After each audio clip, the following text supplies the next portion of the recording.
જય શ્રી કૃષ્ણ. સર્વ વૈષ્ણવોને મારા ભગવત સ્મરણ. શ્રી ગોસાઈજી પરમ દયાલ કી જય. 252 વૈષ્ણવોની વાર્તા છે 24મી. વૈષ્ણવ પણ 24માં. કૃષ્ણદાસ કાયસ્થ એ રાજસ ભક્ત છે. લીલામાં એમનું નામ નીલવર્ણી છે. આ નીલવર્ણી કલકંઠીથી પ્રગટ્યા છે, તેથી તેમના ભાવરૂપ છે.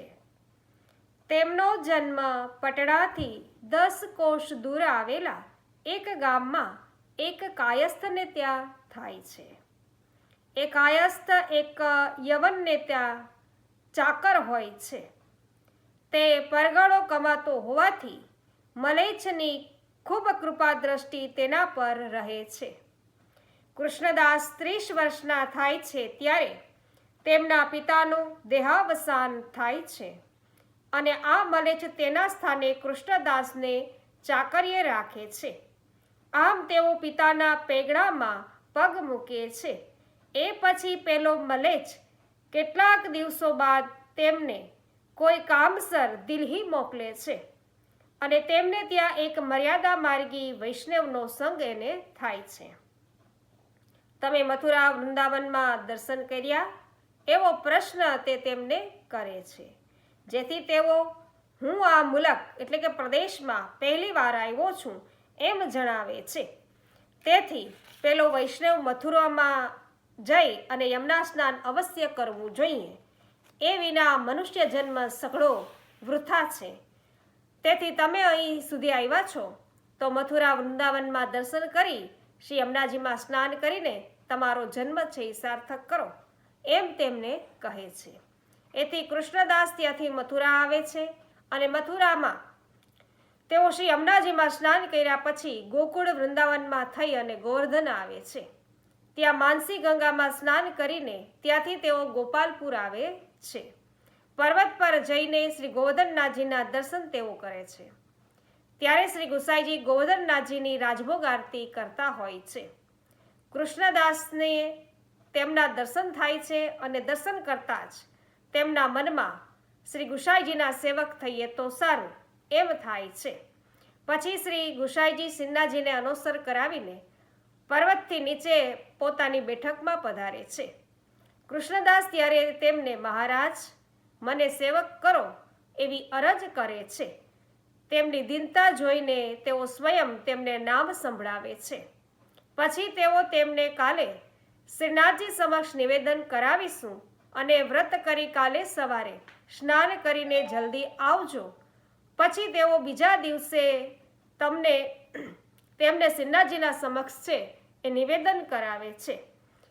ત્યારે કૃષ્ણદાસ તેમને મહારાજ હવે મારું શું કર્તવ્ય છે, મારે શું કરવું જોઈએ એમ તેમને પ્રશ્ન પૂછે છે. ત્યારે તેઓ તેમને વૈષ્ણવોની સેવા છે એ આપી અને તેથી તું વૈષ્ણવોને પ્રસન્ન રાખજે એવી આજ્ઞા કરે છે. એ પછી કૃષ્ણદાસ તેમને દંડવત કરીને આજ્ઞા માગીને પોતાના દેશ પરત આવે છે. તો વૈષ્ણવો અહીં દિલ્હીમાં કૃષ્ણદાસને એક મર્યાદા માર્ગી વૈષ્ણવનો સંગ થાય છે અને ગોપાલપુરમાં તેમને શ્રી ગુસાઈજીના પણ દર્શન થાય છે. આથી તેઓ ભક્તિના રંગે રંગાઈ જાય છે. વાર્તા પ્રસંગ પહેલો લઈએ વૈષ્ણવો.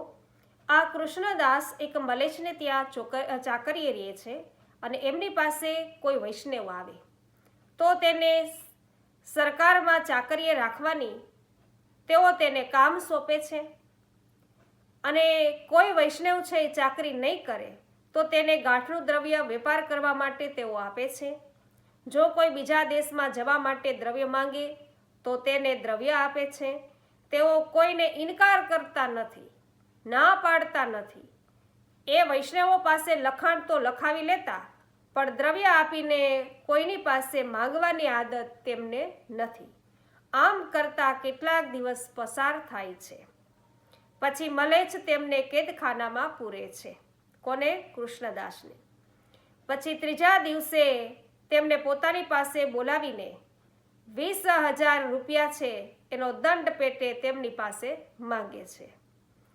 તેઓ પોતાની પાસે ધન નથી એમ કહે છે, તેથી તે તેમને પુનઃ બંદી બનાવે છે. તો શ્રી ગુસાઈજીએ કૃષ્ણદાસને વૈષ્ણવોની સેવા આપીને વૈષ્ણવોને રાજી રાખવાની આજ્ઞા કરી છે.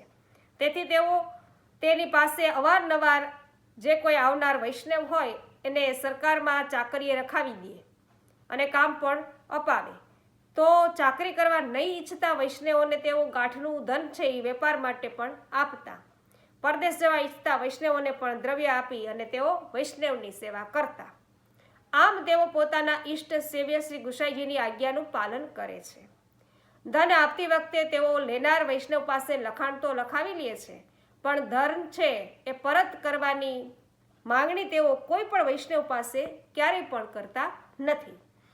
આમ અહીં તેઓ પોતાના ધનનો ઉપયોગ છે એ વૈષ્ણવોની સેવા કાજે કરે છે અને તેનામાં ગુરુની આજ્ઞાનું પાલન કરવાની ભાવના છે.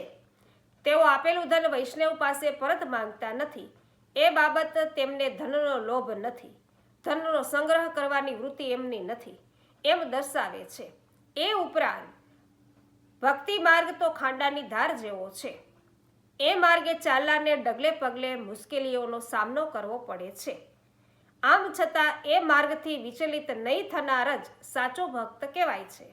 પેલો મને જ છે એ તેમને બંદી બનાવે છે અને ₹20,000નો દંડ પેટે તેની પાસે માંગણી કરે છે. તો એના પરથી જ આ બાબત છે એ સ્પષ્ટ થઈ આવે છે.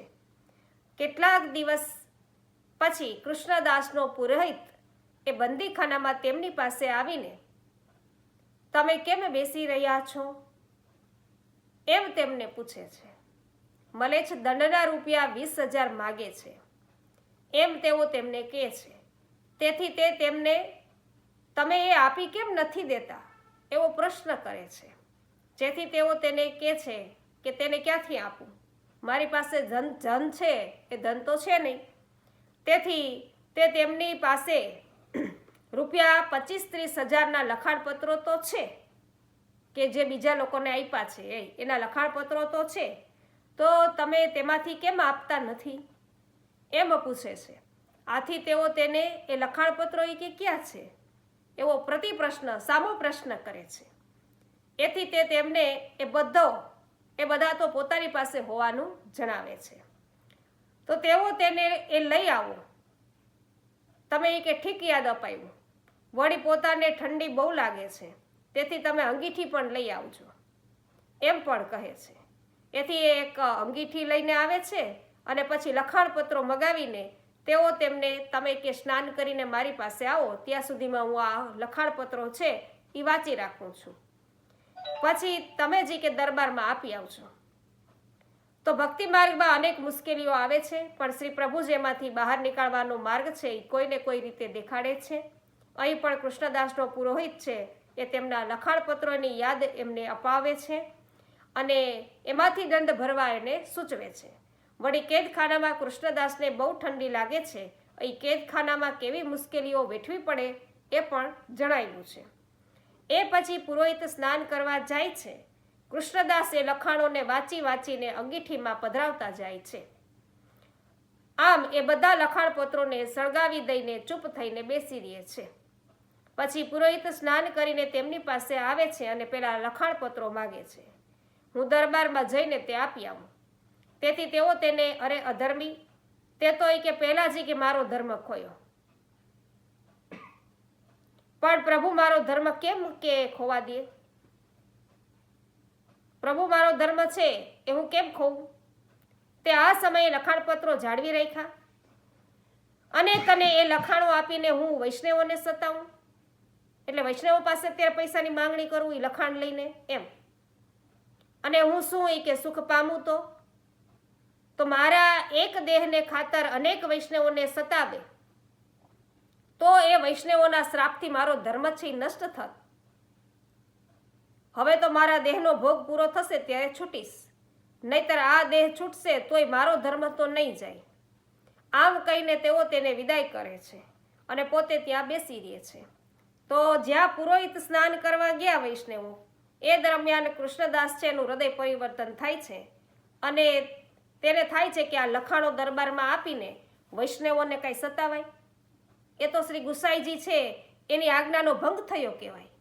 વળી દેહના દંડ તો એ ભોગવ્ય વગર છૂટકો જ નથી. હવે એ કે મારે એ કે છે જે કાંઈ ભોગવવાનું છે એ ભોગવીશ, અન્યથા એ કે ભલે એ કે દેહ છૂટે પડે પણ મારો ધર્મ છે એ ન જવા દેવાય. આમ વિચારીને બધાય લખાણપત્રો અંગીઠીમાં સળગાવી દે છે. તો બીજે દિવસે મલ્લેશ છે એ કૃષ્ણદાસને બોલાવે છે. તેથી તેઓ જાય છે અને તે તેમને ₹20,000 આપ, તેઓ તેમને મારી પાસે ધન નથી.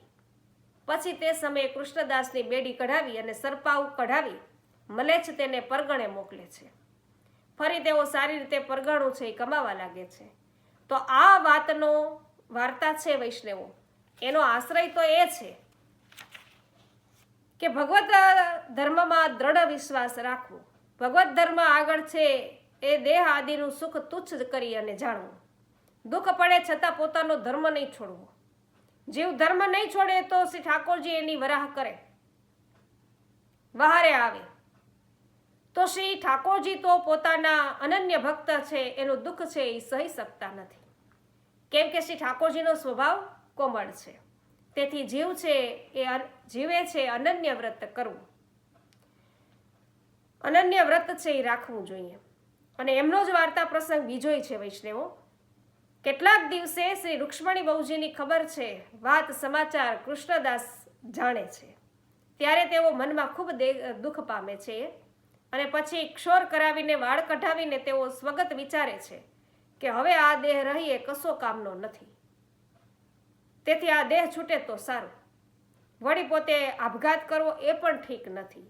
પછી એક મલ્લેશ ગામ પર આક્રમણ કરે છે, જેની સાથે સંગ્રામમાં તેઓ છે એ દેહ છોડે છે. તો ભગવદીએ જે કામ કરવું તે વિચારીને કરવું, કોઈ વાતમાં અન્યાશ્રય ન થાય અને કલંક નહીં લાગે તેમ કરવું. પછી કૃષ્ણદાસના સમાચાર મલ્લેશે સાંભળ્યા ત્યારે તે મનમાં ખૂબ જ પસ્તાવો કરે છે અને પછી તે સભામાં પણ કૃષ્ણદાસ જેવો માણસ મને કોઈ મળવાનો નથી આમ કહીને મલ્લેશ છે વારંવાર સભામાં પસ્તાવો કરે છે. તો એ સમયના મલ્લેશો પણ વૈષ્ણવોની સંગતિ કરીને આ રીતે વૈષ્ણવોનું સ્વરૂપ જાણતા કૃષ્ણદાસે પોતાનો ધર્મ જાળવ્યો છે. અને શ્રી ઠાકોરજીએ મલ્લેશના હૃદયમાં પ્રેરણા કરી અને તેની વહારે થાય છે. તો એ એક વાત સ્પષ્ટ થાય છે કે માણસને તેના દુષ્કૃત્યો છે એનો પસ્તાવો ક્યારેક તો થાય જ છે.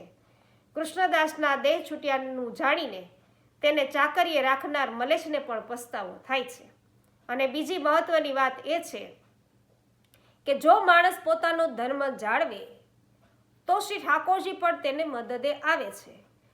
તેથી જ કહ્યું છે કે ધર્મો રક્ષતી રક્ષતઃ, અર્થાત તમે ધર્મનું રક્ષણ કરો તો ધર્મ તમારું રક્ષણ કરશે.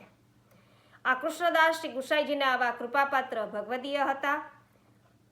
એથી એમની વાર્તાનો પાર નથી, તે ક્યાં સુધી કહેવી. શ્રી ગુસાઈજી પરમ દયાલ કી જય. વૈષ્ણવો, વાર્તા પ્રસંગ પસંદ પડ્યો હોય તો અવશ્ય વિડીયોને લાઈક કરજો, કમેન્ટ કરજો, શેર કરવાનું ભૂલશો નહીં.